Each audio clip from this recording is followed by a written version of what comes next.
I mean, were you kind of taking yourself lightly but not putting down your company at the same time? Is that part of being approachable? You were saying a personable, approachable, like an executive that can kind of make a little fun of. Yes, and that's actually really important. And here's the key with self-deprecation, is that if you have high credibility, self-deprecating humor can be great. Now, if people don't know you and you don't have a proven track record, it looks like low self-esteem. People will go, God, what's their problem? So you really want to be careful. If you do have a great track record, if you are a high-level executive and you make a mistake, self-deprecation is a great way to build respect. Absolutely. So a part of it is having that track record. You got it. You got to have credibility. Because the person that you know is just incredible at what they do, they can kind of joke around and say, oh, shucks, and everybody else is saying, wait a second, this person's a heavyweight, right? That's right. That's right. So if you have credibility, you can absolutely make fun of yourself. Okay. You said it helps people also to be different. Yeah. So does it stand out in the marketplace or something that your message is different than? Yeah. Well, differentiation is key nowadays because, as we just mentioned, in an era of increasing competition and globalization, chances are you're not the only competitor in your industry and in your space, in your market space. And so with all that noise, again, 85% of all the messages out there are filtered. So you really need to cut through all that layer of noise and reach your customers. And it's getting increasingly harder today with all the messages, right? So absolutely it makes you different. Okay. It also helps you to become a little more engaging and charismatic. Absolutely. I mean, there are 40 million, think about this, Steve, there are 40 million meetings that go on in the United States every day. Wow. 40 million. I think there was one year I attended all of them. Yeah, I think I was in those same meetings. And most of those are forgettable, absolutely forgettable. So think about that. You have a real opportunity to make a difference and make those meetings more engaging and just better. Okay, you also, and this is really key, you say more marketable and earn more. Absolutely. That's the bottom line. People that are going to say, this is nice and funny, but how about marketable? Exactly. It's the earn more, I think, that gets them every time. It's like blah, blah, blah. Ooh, earn more. Okay, yeah, you got me. Earn more. Harvard Business School did a study in 2003, and they tracked managers that used humor, and they compared managers that used humor deftly with managers that didn't use humor. And what they found is, all things being equal, that the managers that used humor better than their counterparts were visible, people liked them better, they were perceived as more competent, got more promotions, and ultimately made more money. Wow. So, sounds pretty good to me. Wow. In fact, I was going to ask you, and this is a slightly different question that we're going through here, is you yourself in your business, since you're dealing with humor, you also have to be taken seriously. So when you bring up this point, now you're going to talk bottom line, so it's not like, oh, she's into this fluff with humor. Bang, here's this study, right? That's a great point. The thing is that humor isn't all just fluff. And yes, you want to have fun. Yes, the laughs are important, all those things. But there is an ROI there. And that's the clincher, is when people see, oh my gosh, there's a bottom line impact here. Absolutely. And that's hard to sort of ignore. Yeah, no kidding. You talked about, and we have three more, trustworthy, admirable, and respected. Can you talk a little bit about those? Absolutely. Absolutely. In a world today where there's so little trust of corporations now in the wake of scandals and corporate fraud and all these different things, is that customers are stepping back and looking for reasons to continue to do business with you. And you have to earn their trust and respect every day in the marketplace. You keep it. And if you've got a problem, if you've made a mistake as a company, you've done something wrong, some type of whatever you've done, admit the mistake and move on. If you can laugh at yourself, even better. As long as it's not a mistake that is, life-threatening.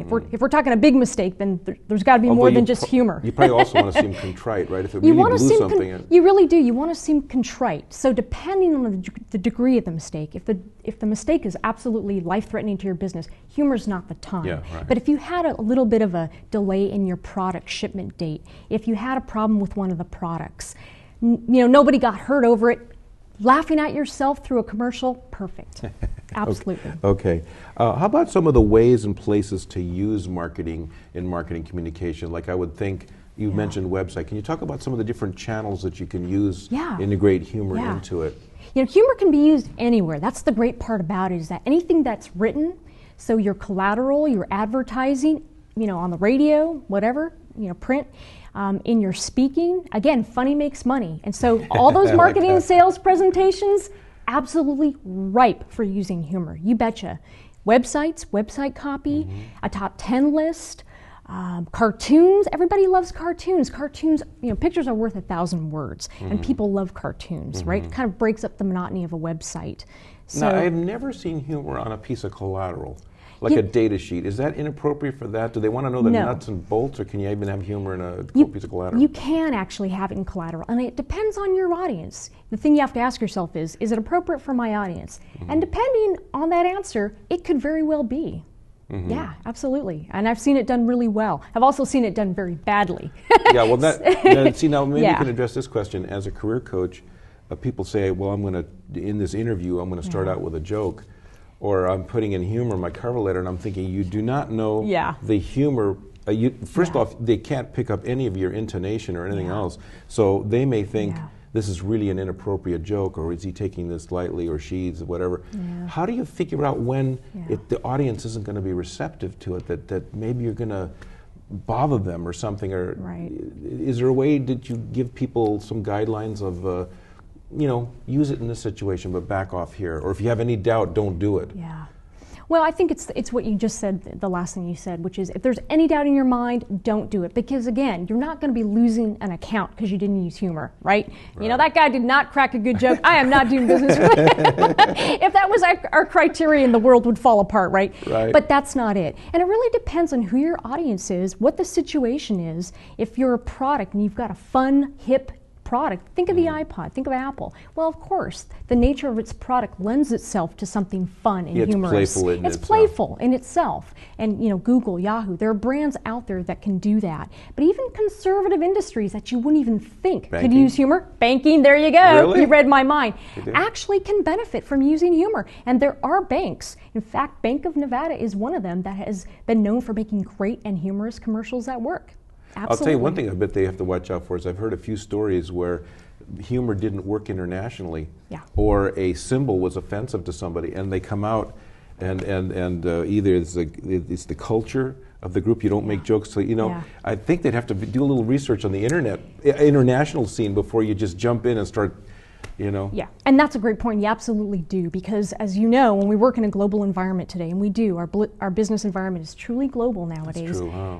There are certain types of humor that just don't translate across cultures. So absolutely, if I were going to recommend to my clients, and I do, if they decide to use humor in an advertising campaign, I always tell them, think about what market you want to do that. Domestic, probably, but be very careful about rolling it out internationally without doing research. Little test exactly. Case or something. And most of the time I find that my clients are thinking about the domestic market. So I was going to ask you to maybe provide a few tips for people to, I know this is hard to do this, but we're going to show a graphic here of a few of the points you have that somebody wants to, obviously the first thing they should do is hire you, right? Well, this is true, if they don't, and they're watching this and they want a few tips to add humor, so let me read them to you again. And then, so you say one way to add humor to your speaking and writing is to change expectation, that humor comes with surprises. So you can talk a little bit about that. Yeah. The twist element is really where the humor comes in. So if I'm walking down a path and you're sort of going down there with me, you think I'm headed one direction, and just at that last minute I switch it on you, kind of the old bait and switch or switcheroo. Right. Yeah. It works great. It's kind of like, Steve, I'd really like to help you out today. So which way did you come in? Right? You think you know where I'm going, and just at that last minute, I'm going to switch. I've done that a few talks at the end of it. I'll say, if you have any questions, keep them to yourself. I'm busy. And they always laugh. I said, no, seriously. Because it's such a cliche to say, if you have any questions, feel free to, Exactly. Okay. You got it. You got it. All right. So your delivery is important, too. Facial expression, tone. Yeah. How do you, what would be a tip there? Well, body language is so important because, again, 80% of everything that's said to you, 80% of what I'm saying to you right now is my body language. It's not just the words that I'm saying. And all that is called meta-language or paralanguage. And so if you're really good at facial expressions, if you're a Robin Williams or you're a Jim Carrey sort of up-and-comer, make it work for you. If you're good at it, do it. It's like... Although there have been some people that have been like if you're good at it. Sense of humor where you keep a straight face and you're saying something absurd. Sometimes I've just doubled over laughing because the person's not reacting themselves to it. And Stephen Wright's a perfect example of deadpan humor. Exactly. What are you saying something outrageous? Shouldn't he be reacting? But you know what? If it works for you, use it. Okay. Yeah.